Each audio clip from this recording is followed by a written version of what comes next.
Hello and welcome to this week's episode of the Over It podcast. I am your co-host, Suzanne Kohlberg, joined as always by the fabulous Kristan, who has another name today. So if you want to go and watch the video, this is the shameless plug to watch us on the video. And today's topic is the age-old saying, you're the average of the 5 people you spend the most time with. Because I know for many of us, we think, well, in my case, I'm fucked. I spend most of my time with young children, so there's that. But like in terms of personal growth kind of aspect, but spending time doesn't necessarily mean in the physical presence of. Who are we listening to? Like, who do we have in our ears? Who are we reading? Like, where are we choosing to spend our time? And also sometimes it becomes like, well, I can't afford to go to that conference or that getaway, or it must be nice. But there's so many resources available to us, and being able to spend time with people without having to, jet set around the world. So where do you want to start today, Kristan? Well, I mean, this is a perfect example of it, right? Because we're going to say that we're good people to spend time with. But podcasts, this is a fantastic way. So if you're interested in some sort of self-development, personal development, improving your health and well-being, improving your business, whatever, there are amazing podcasts just like this one where you, again, shameless plug. I love how we're shamelessly plugging when they're already listening to us. But know, anyway. right? Hopefully you want to stay listening to us and that you're giggling along right now just as we are, because we think we're a bit funny. So hopefully you do too. But the reality is we do this to provide a real snapshot of our lives at different points, our businesses at different points, our health, we are happy to share this because it's a great way for the listeners to pick and choose what resonates with them and to use that to help them feel better, to help them do better in their business, in their family life, in their food choices, in whatever the relevant bit is. And it's a really great way to level up and, find other podcasts, but please listen to us too, where it resonates with you. And that way you can listen and learn from people. And I guess the thing that we haven't said yet is if you're trying to scope out who someone might be that you want to work with in the future, or an area that you do want to grow in, but there's current barriers that mean that you can't right now. It might be time, you might have financial challenges, it might be a combination of, okay, right here, right now, I don't have the focus. So physically, maybe you could make time, but you need the focus, and then financial constraints or any combination therein. But you really want to get started on something. And so you're like, what can I do? If you expose yourself to that, again, the old adage of the 5 people that you spend the most time with gives a reflection on where you're at and where you're going to move to.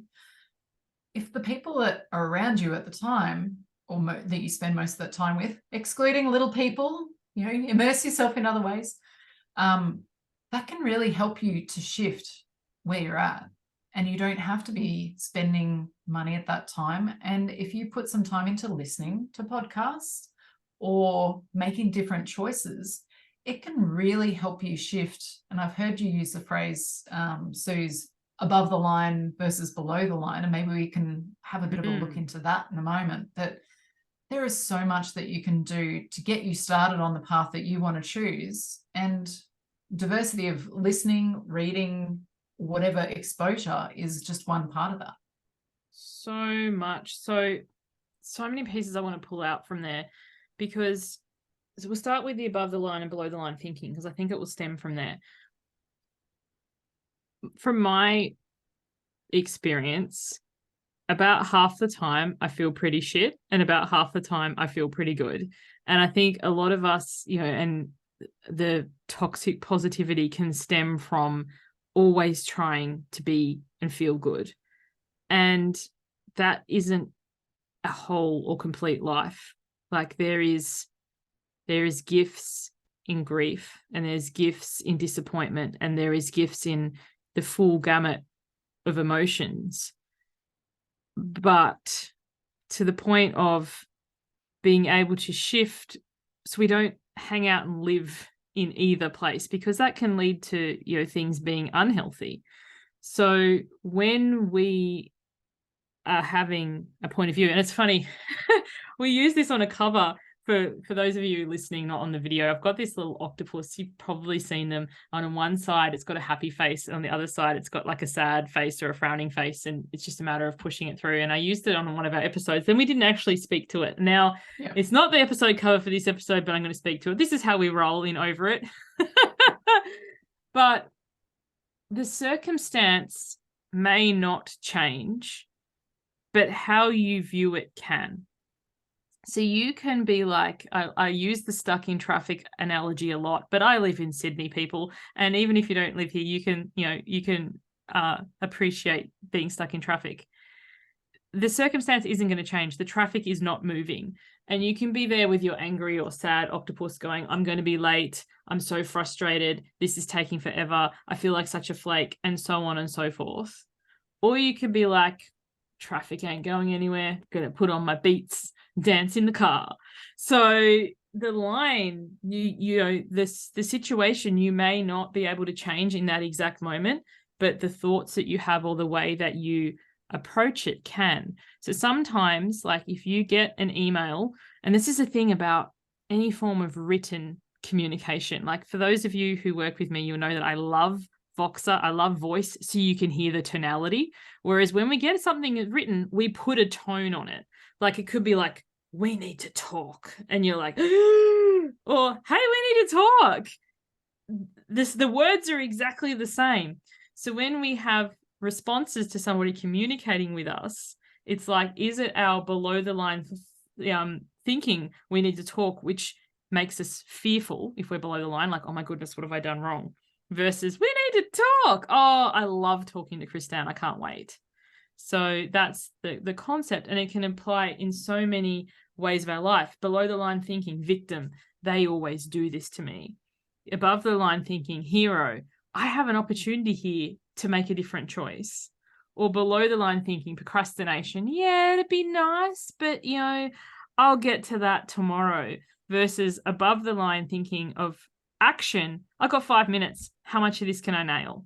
So does that explain it? Oh, that makes so much sense. And so the reason that we brought this into this episode is, if your circumstance is right now, time, finances, focus, like mental headspace spoons, you can't work with someone. You don't have that capacity. You're at capacity. But you really want to change or want to expand your knowledge and horizons in an area, the above the line version of that would be, I can listen to a podcast. What podcast episode might resonate with me? Or shall I start from the beginning? Or what free resources does this person who I want to be surrounding myself with at some stage, and maybe working with them as a coach down the track, what resources have they got? Do they do events? Do they have like FAQs or some sort of resource on their website? Do they have something where you can self-pace through that resource? From time to time they do workshops or something else that may not be the full program that you want to do, or the full consult, or the full whatever it is, but something so that you can be chipping away and learning the material in the meantime until your circumstance changes. Because the thing is, if your current average people that you're around, not to judge, but if they're not where you want to be, you can't expect to be in that circle and listen to the dread of the news, for instance, all day, every day, and listen to things that really feel like they're bringing you down and expect that that's going to change where you're at. The only way to change your situation is by making different choices from where you've been. And so the little choices of using free resources and starting to apply it, so doing maybe some journaling or changing gradually the food that you're eating or whatever the thing may be, if you gradually do that, hey, you might be less stressed, so you've got more spoons, more space to cope with doing something that's going to challenge you. You might be able to focus better, which helps you to get a different job, which brings in some additional income, which gives you some stress relief on the finances side, which may then lead to other things where you've got more time and capacity to do it as well. Life is not linear. You can't just say, well, my circumstance sucks right now and I'm not going to get out of it in any way. There is no option. That's not going to change where you're at. That's a victim. I love that. Sort of below the line thinking is the excuses. I don't have time. I don't have capacity. I don't have money. I don't have spoons. We're obsessed with spoons today. Maybe we should have held that for the cover. But above the line thinking is what resources are available to me. And, you know, by listening to a podcast, by reading somebody's book, by, you know, participating in their free workshops, what can I gather from this? Because the thing is, when we're in total below the line thinking and victim mindset, and we all have moments, it doesn't mean we are a victim. It is a pattern of behavior or a, you know, archetype that we embody, all of us, from time to time. When I know that I'm in victim excuse mindset, I can't do that because I don't have the money, like, you know, but that doesn't mean I can't do anything. I might not be able to do that particular program or work with that coach in the way I'd like at this stage, but it doesn't mean that I can't learn from them. I can't listen to their podcasts or attend their programs and take, you know, get the resources that are available to me at this moment and use those resources and also prioritize the resources that I do have. Because another thing that I have done before is, well, I couldn't afford to work with them, so I'll go and work with this other person instead. Then I'm spending the resources I do have on something that isn't the thing I actually want. And then I'm berating not getting the result that I hoped. And then I have even less resources available to actually invest in them the next time their program opens because I've spent it over here. And then it just ends up in this downward spiral. Yep, absolutely. And something you reminded me years and years ago when I first started out in the work that I'm doing now, I remember saying to someone, there was a lot of resistance in a Facebook group that I'm active in to do with it, where they're like, oh, it was like this shock of, you're going to pay somebody to work with them, but you can do it all for free. And I'm like, well, not me personally necessarily, but situationally, we were saying, you get the benefit of the one-to-one and all that sort of stuff. And I remember saying to someone, you know what? They were really active and engaged and they weren't in the victim mindset or whatever, but you could hear they were stuck. And I said, what if you saved $2 a week? Do you have that capacity? Put it aside. If anyone's ever seen the Coke bottle challenge, now I don't drink Coke, but you can find a vessel. Get creative with me, people. Put $1, put 50 cents, put something towards it in that jar and build it up every week. Because if you're accruing something in there, then that's giving you some finances to help you in that regard. But also, how good do you feel to go, I contributed something, even with so much going on? You find 5 cents, 10 cents on the ground when you're out and about. Woohoo, that can go in the jar. You get a refund here for recycling bottles in Queensland. Yes. You get 10 cents. We put that into our holiday spending money. So throughout the year, that actually goes in a place and that gets set aside for our spending money. And it was really, last year was the first year we'd properly done it. And it was really nice to be able to go, this is what we got for the effort of setting aside things to recycle and take to the bottle recycling place to get our 10 cents. It's amazing how it adds up. And I've shared with you, and I'm not sure if we've shared it on the podcast, but it bears repeating. When I released a lot of weight, I had a lot of excess skin, which, you know, is common. And I really wanted a tummy tuck, but it's a very expensive procedure.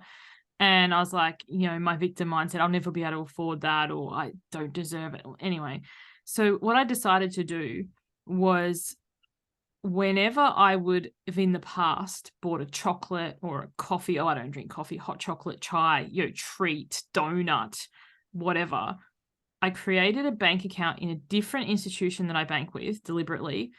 And however much that was going to be, $3, $5, $10 that I would have nominally spent, I transferred that money as I was releasing the weight over to this other bank account. In a year, I saved $3,000. Because the thing is, when we are in the victim mindset, it's like, I can't afford that. And, you know, maybe it is just me. I will own, I could be the only one who does this. I can't afford that. So then I'm going to go through drive-through, or I'm going to go and sabotage in some other way. It's like, yeah, I might not have $1,500 for this course, but I've got $10 to go and buy a Big Mac meal. And over time, those little amounts add up. But the discipline for me to set it aside, and I'd start to tell myself, oh, I'll just have a separate account or I'll make a spreadsheet. I never did it. So I literally opened an account with a new bank that I did not allow myself to access. And I just transferred the dollars. And it was amazing how much it added up, because we often discount, and this is the premise of our show, the effect of chipping away at something slowly over time, because the all or nothing mindset, like I don't have $1,500 today, but over a number of months, these small amounts set aside can add up to it. Absolutely. And that way you've made yourself go, I can do this. It's a very good way to give a positive reinforcement, which is likely to then help you reach other goals, which may seem out of reach at this point in time. So again, what's the free resource that you can utilize from the coach, from the thing that is your goal to work towards in the end? Do they have a podcast? Hello. Or low-cost resources, books or individual Exactly. workshops. Do they run things like that? Like, make the most of those things that are available to you and utilize them and actually action them. Because I think sometimes too, and I know I've been guilty of this, it's like, I'll just wait till I'm in the program until I take any action, because there'll be some secret source there that isn't in the podcast or their book or whatever. And the other thing too that you mentioned before that I forgot, I lost the thread to, is the group you're in, and someone's like, well, why would you pay for that when you can get it for free? Hello, you can get almost anything for free. It's called Google. People have so many resources available. You don't pay a coach for their information. You pay a coach or a program for the transformation, for the accountability, for the personalized focus on you. Like, I just was running a Why Wait call earlier today, and it was funny because I was like, here's the activity, and then I gave people time to do it. And I was like, I'm stuck. And I'm like, it's okay. I love that you're stuck. This is what you pay me for. I'm setting you up so that you can do this on your own. But while you're here, let's get you unstuck. That's why you hire the coach. Absolutely. Without any doubt. Well, I think we've covered everything we were going to. Have you got anything else that you want to add to round that off? It's sort of everything that's come to my mind. For the 5 people you spend the most time with, sometimes, like, I know I made the joke about kids. Like, I love my kids, for anyone who ever is wondering about it. But there can be people in our lives who, potentially drag us down, like that employee or colleague, co-worker, that distant relative that you need to see at Christmas, or you see more often, that you're like, oh my goodness. I was going to say, drown them out, as in their voice, not them as a human being, but with, spend the most time with, the average you spend the most time with. If you can't control who's in your physical environment because of, the workplace that you're in or whatever, but, by listening to the podcast or reading the books or spending the time with people, because as you said, when you're wanting to make change or you're desiring this, if you're hanging around in your physical space with people who spend a lot of their time in the below the line thinking, it's not your job or responsibility or obligation to get them to change their thinking. That's exhausting. Just the thought of it makes me like, no.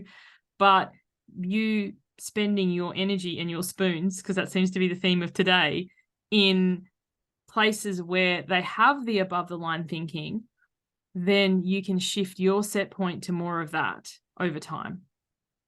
And you'll find that those people that are challenging you in that way, when you make a choice to, again, physically, if you can, distance yourself, or headphones when you're near each other, again, if it's socially accepted and acceptable in what you do, but they are probably going to get bored of that interaction, or realize that you are not going to engage in that way. If you make different choices, then they may well make different choices, and that can relieve the pressure on you.